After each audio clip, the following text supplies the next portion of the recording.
皆様こんにちは。2021年の10月にチャージスピードが新たに販売したSwift Sports ZC33S 用の新型のリアスポイラーをチャージスピードが発表後すぐにイベントで予約購入して4月頃に取り付けたんですけど、結論から言うとまさかの製造段階から不具合のあったリアスポイラーでした。確かに取り付けてもらった時に板金塗装屋のおじさんから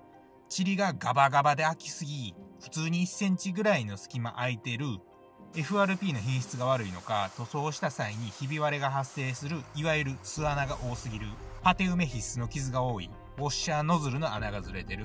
そもそものウィングの成形がひどい、ここまでひどいのは久々に見たでといろいろと言われてました。実際に羽を買う前にオフ会に来ていたチャージスピードの人に、車のエアロパーツを買うのが人生で初めてなので塗装とか取り付けとか不安なんですが簡単に取り付けできますかといろいろ聞いたところ、チャージスピードの人は誰でも簡単に純正のリアスポイラーの上から両面テープで貼り付けてドリルで穴開けてビス止めで固定などで下手したら一人でも簡単に取り付けれると言われたのがきっかけで購入したんですが、実際に届いたのは買う前に言っていたのと全く真逆で、そもそも形が歪んでいて純正のリアスポイラーに仮付けすらできませんでした。そのせいで本来なら全くもって必要のない純正のリアスポイラーを無理やり外して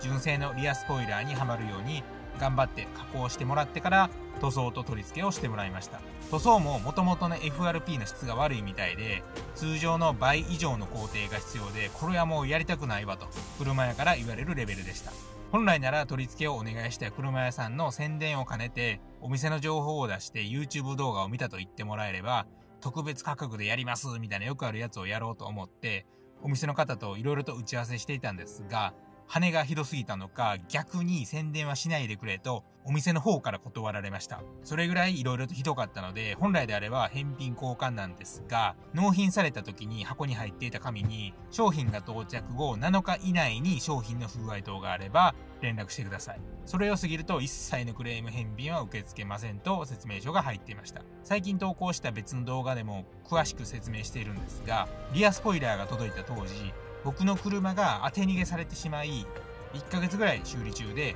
台車に乗っていたので、実際に箱から出して現物を確認したのが羽が届いてから約1ヶ月以上経っていました。本来であれば届いたらすぐに車に持って行って取り付けてもらっていたら7日間のクーリングオフも有効だったので速攻で返品したんですが、到着後7日以上経ってしまうとクレームは一切受け付けないとしっかりと書いてあったので、板金塗装屋さんに頑張って加工してもらいなんとか取り付けてもらったんですが、ちょうど僕が6月頃に届いたチャージスピードの羽がいろいろとひどかったという動画を投稿したんですが、その動画を公開してから 1,2 週間後ぐらいにチャージスピードから正式に一部のリアスポイラーで製造段階から不具合があって正常に取り付けできないものがあると正式に発表がありました。そもそもなんですけど2021年の10月から販売開始してその不具合の発表があったのが2022年の6月。その間8ヶ月ぐらいあると思うんですけど、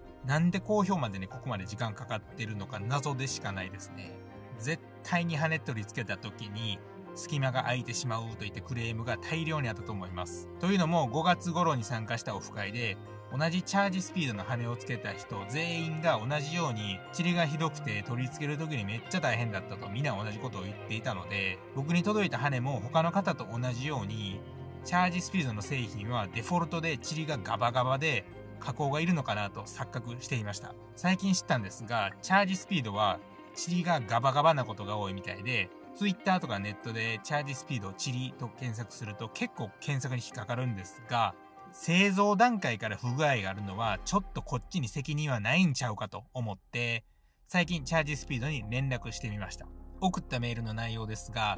今回製造段階から不具合があったとのことですが、返品、返金、交換はできますかと聞いたところ、7日以内のクーリングオフ期間を過ぎている、すでに塗装して取り付け済みなので対応できない、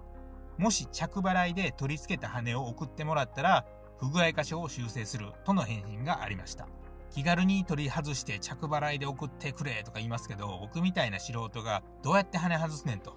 羽外すとしたらまた板金塗装屋さんにお願いして日程調整して車持って行って工賃払って外してもらわないとダメですし、不具合箇所修正したらもちろん塗装も剥がれるので、再塗装も必要になるけど、そのあたりの工賃を払ってくれるのか聞いてみたら、やはりクーリングオフ期間が過ぎているので、そういった脱着工賃や塗装代金は一切保証できない。チャージスピードが行うのは、代金着払いで送ってもらえれば、不具合箇所の修正だけして、あとは全部お客様側で対応してくれ、との感じでした。正直、この対応はおかしくないかなと思って、消費生活センターに電話して、今話した内容と同じことを伝えたら、さすがに製造段階から発生している不具合なので、再塗装費用は無理だとしても、取り外しの工賃とか、不具合が起きたことによる損害はメーカーが保証するのが普通じゃないかという反応でした。しかしメールで返信があったように、やはりチャージスピードさんは7日間のクーリングオフが過ぎている。塗装済みで取り付け済みなので、製造段階から不具合があったとしても、そのあたりの工賃の保証とは一切しないとのことでした。僕がずれてるのかわからないですが、この対応って普通なんですかね。2、3万の海外製のリアスポイラーだったらまあしゃあないかなと思うんですが、さすがに日本製で定価6万するやつで、そもそも製造段階で不具合あったからお客様側で取り外して、着払いで送ってくれたら不具合箇所を修正するでって対応はどうなんかなと思いますね。ぜひこの動画を見てる方、この対応をどう思うかコメントでご意見をいただけると大変参考になります。ちなみにこちらがチャージスピードの公式発表の文章になるんですが、規定値を超える厚みがあったため、製品とボディの間に 10mm の隙間ができる。この隙間が発生する現象は、不具合がない製品でも取り付け方法により発生する場合もある。多少の個体差ございますのでご了承ください。不具合製品が届いた方には多大なご迷惑をおかけして大変申し訳ございませんでした。検品の徹底に努めてまいりますと書いてあったんですが、そもそも徹底して検品してへんのかいと。まして発表まで8ヶ月の間に絶対クレームあったと思うんですが、なんで公表まで8ヶ月もかかるのか謎でしかないですね。YouTube のコメントで6月頃に届いた羽も僕と同じような隙間が空いてしまう羽が届いたとのコメントが1人だけでなくかなりの人数からコメントありましたので、その8ヶ月の間検品してなかったんですかと思ってしまいますね。また公式の発表によると、不具合があって正しく取り付けできていない場合、羽の角度が画像のようになると。実際に僕の羽を見てもらうと、確かに羽が寝ていて明らかに不具合な角度になってますね。まあそもそも隙間がめっちゃ空いてるので不具合確定なんですが、もし同じチャージスピードの羽を取り付けた方がいて、この画像と同じような状態であれば、ぜひ一度チャージスピードに問い合わせした方がいいと思います。また、こちらの公式の発表には、着払いで送れば不具合箇所を修正するという文言は書いていないので、いろいろと不親切な気がしますが、もし僕と同じような不具合がある方は、ぜひチャージスピードに問い合わせして、不具合箇所を修正してもらいましょう。概要欄にチャージスピードのホームページのリンクを貼っておきます。まあ取り外して着払いで送ってくれと気軽に言うんですけど、一度つけた羽の取り外しなんて気軽にできることでもないですし、取り外し再塗装取り付け工賃で確実にまた5万ぐらい無駄にお金がかかりそうなので、不具合箇所修正した羽を再塗装して取り付けるか、最悪修理から戻ってきた羽を売って別の羽を買うかもしれないですが、不具合の羽をそのままつけていて、万が一外れて事故が起きたらやばいので、できるだけ早くに取り外して、着払いで送って不具合箇所を修正してもらう予定です。また、取り外しにいくら工賃がかかったとか情報分かり次第動画でご報告します。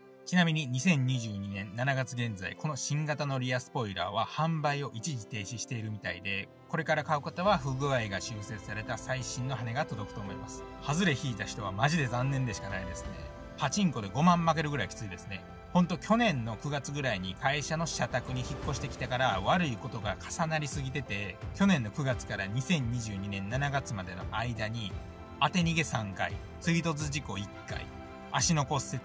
ネズミ捕りに引っかかる、病気で入院とか、なかなか色々と終わってるので、ちゃんと車のお払いは行こうと思います。白いファサファサのやつで清めてもらおうと思います。ほんとまあ悪いことめっちゃ重なってるんですが、YouTube とインスタが伸びてるのが唯一の楽しみなので、これからも Swift スポーツやパーツレビュー、旅行動画などいろいろと動画を公開していきますので、ぜひ皆様チャンネル登録お願いします。それではまた次回の動画でありがとうございました。